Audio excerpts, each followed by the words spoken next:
For our first recipe, we have aquafaba granola.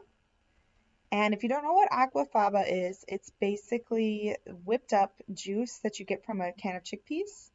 And the reason why we're using that is so that we don't have to use oil and it kind of helps keep the granola together. But as per usual, me, of course, I end up having a mistake in the kitchen. But fortunately, for what the recipe calls for, I actually had enough. Didn't realize there was some on me at this point, and my dog, fortunately, acts as a nice little vacuum for me. Moving on, I go to make the 1 cup of chopped raw nuts. I did add the dried fruit in at this point, which I guess I probably wasn't supposed to. Then we did 3 cups of rolled oats. We did a half a cup of shredded coconut, 1 tablespoon of chia seeds, and I did omit the sugar, but instead I added a little bit more of the maple syrup. I did also omit the sea salt, but I did have, of course, the cinnamon and the vanilla extract.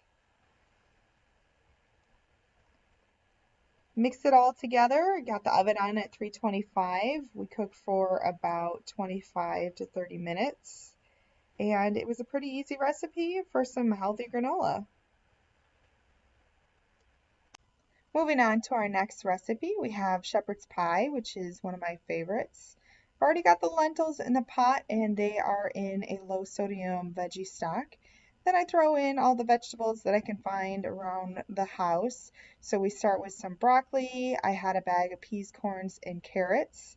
I go ahead and season with the thyme as well as some garlic powder, although I do throw in garlic as well. Then I decided to throw in some asparagus too to get a little bit more. I've already made my mashed potatoes, which I don't just use potatoes, I also use cauliflower, so they were cauliflower mash. And as it's cooking, I'm just prepping for baking, which we do want to bake these. I think I baked them for about a half hour at 425. Now, the recipe didn't call for them in individual containers, but I just did this so that I could food prep for work.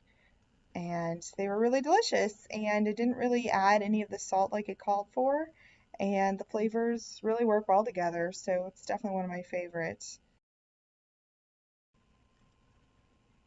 And ta-da! And for the final minimalist baker recipe, I'm going to try my hand at coleslaw. Here I'm chopping up the cabbage. I guess I could have done red cabbage too, but 1 head of cabbage really goes a long way, and I've already cut up way too much. If I were to have done it again, I would have tried to cut it up a little bit thinner. Also calls for some carrots to be shredded. Me and my husband aren't all that crazy about carrots, so I did a little bit less.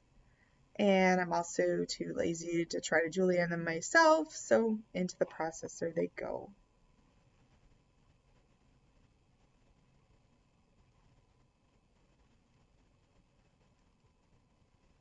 Next, we're going to make the dressing, which this is 1 cup of raw cashews soaked overnight.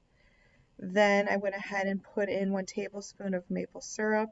Calls for a 1/3 cup of water. And then 1.5 tablespoons of white wine vinegar, 2 teaspoons of apple cider vinegar. Also, it calls for 3 tablespoons of yellow onion and celery salt. And then I opted out of adding regular salt, and then you have to really scrape the edges a whole bunch. But instead of adding salt, I did end up putting in a little bit of liquid aminos to help add a little bit of flavor. And voila, I have my cabbage washed, rinsed, drained now. Putting it all together.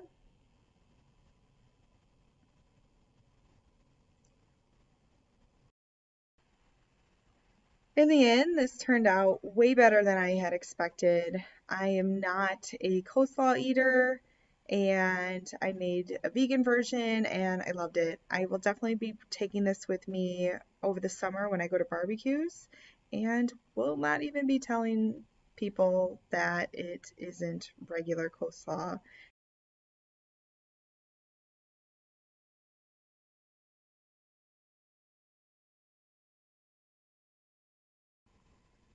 Thank you for watching and tune in next week.